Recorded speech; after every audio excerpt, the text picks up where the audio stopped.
Hey guys, so today I'm going to be talking about the basics of mechanical ventilation. This is going to be only part one. I'm not going to get into any deep things. I'm just going to brush upon mechanical ventilation, and I'm going to help you guys understand what goes on and what's the best way to fix an ABG in this video. So stick around to find out more about vents.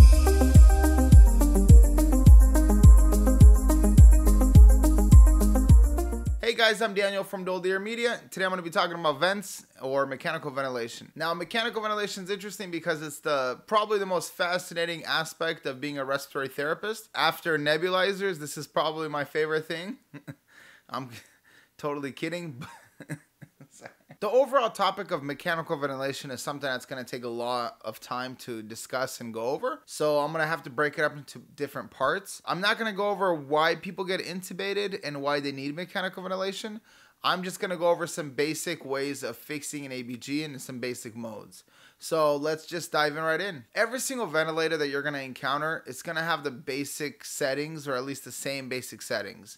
You're going to have a way of controlling the volume of air that's being delivered to the patient, or you're going to have a way of delivering pressure to a patient. The first way we're going to distinguish what kind of mode a patient is in on a ventilator is going to be by the pressure or volume setting that you have them on. So do you want to give your patient an exact volume of air, like 500 milliliters, which is half a liter? So every time the patient takes a breath, they're going to get 500 milliliters for that breath. Or do you want to give them a pressure gradient such as, let's say, 15? Pressure of 15 centimeters of H2O is going to deliver a certain amount of volume, but it's going to change with every single breath. The thing that's going to stay constant is going to be the pressure. Now, vice versa, on a volume controlled breath, the pressure is going to constantly change, but the volume is going to be exactly the same. So before you set up a vent, before you do anything, you have to know that you have two ways of giving a breath. You deliver a breath through pressure, or you deliver a breath through volume. The next thing you're going to have to determine on a ventilator, and I'm not going to get too deep into SIMV, which is synchronized intermittent mechanical ventilation, but I am going to go over just the idea of what that even is. So if you have them just on a volume control mode or a pressure control mode, and every single breath that they take, you want them to get what you determined or what you put into the vent, then that's going to be a assist control mode, or on some, it's called controlled mode ventilation. But that's going to be a assist control mode. Now, some vents get a little bit more fancy, and you have modes like SIMV. SIMV is a mode where every single time a patient takes a breath, instead of you giving the patient the breath that you determined, you're going to get a pressure support breath, something that's going to be a lot smaller, and they're going to control what kind of breath they're taking every time they actually trigger a breath. But you're still going to set a rate, and that rate is still going to be delivered, and it's going to be timed. On an assist control mode ventilation, let's say I set the rate to 12, but the patient's breathing 20, that means the 8 other breaths, they could be stacked, and they're going to be the exact set pressure that I put or the volume that I put. On an SIMV mode ventilation, what happens is I set the rate to 12, and let's say the patient's breathing 13, but 5 of those breaths they're breathing on their own. That means that the vent's not going to stack the breath. And so 5 of the breaths are going to be what the patient actually is breathing, and the remaining breaths that I have set are going to be what I set the patient to breathe.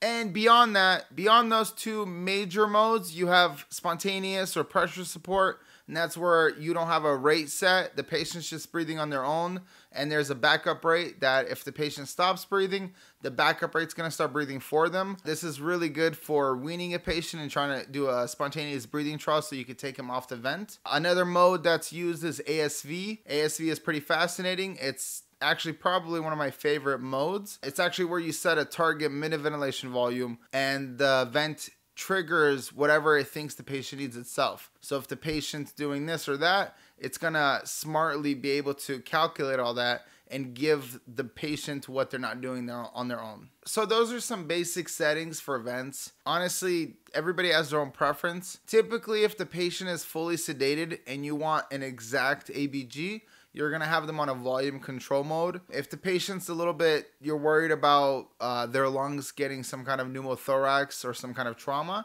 then you're gonna put them on a pressure control mode so they don't ever overdo the pressure. With the pandemic that's going on right now, a lot of people are on that mode, or even PRVC, which is another smart mode. If you do have any questions, please ask me. I definitely will make another video if there are a lot of questions in terms of one specific thing. But now let's talk about how to fix an ABG using vent settings. And this is pretty fascinating. This is one of my favorite things about respiratory therapy, is that there's an exact science behind it. So before we do this, I'm going to explain some definitions. Now, minute ventilation is probably one of the most important things to look out on a vent. If you're a nurse or somebody that's not familiar with vents, it's just a number on the vent. But if you're an RT, that number tells you a lot. Now, minute ventilation is the respiratory rate times the tidal volume, and it gives you the exact amount of liters the patient is breathing in a minute. You typically want that between 5 to 10 liters, but I'm going to show you guys how to use the minute ventilation to determine exactly where your settings need to be and how to fix a patient's blood gas that's going to be out of whack. Let's say you set the patient's respiratory rate at 10. Again, that's a little bit low. You're probably not going to do that, but I'm just doing it for the sake of the numbers. And you put the tidal volume at 500, and the patient's fully sedated. They just came out of cardiac arrest. You put them on a vent. Now you get a gas. Their minute ventilation is reading 5 because, again, 10 times 0.5 or 500 is going to be 5. So their minute ventilation is 5. You get an ABG. pH is 7.12 and your CO2 is 84. So what are you going to do to fix that gas? You have two options. You could either guess and increase the rate, increase the tidal volume, or what you can do is you could do a calculation. And this calculation is going to be the desired minute ventilation calculation. So let's just do some math on the screen right now, and I'm going to show you guys exactly how to get there. Okay, so I got my phone here. So first thing you're gonna put into your calculator is gonna be your minute ventilation, which in our case is 5. So 5, then you wanna multiply that number by your known CO2, which on our blood gas, it's gonna be 84. So you multiply those two and you get 420. And what you want is, now you want to divide this number by your desired CO2. And your desired CO2 is going to be between 35 to 45. I like to put in the number 40 because it's right in the middle. You kind of can't go wrong with that. So if you divide 420 by 40, you get the number 10.5.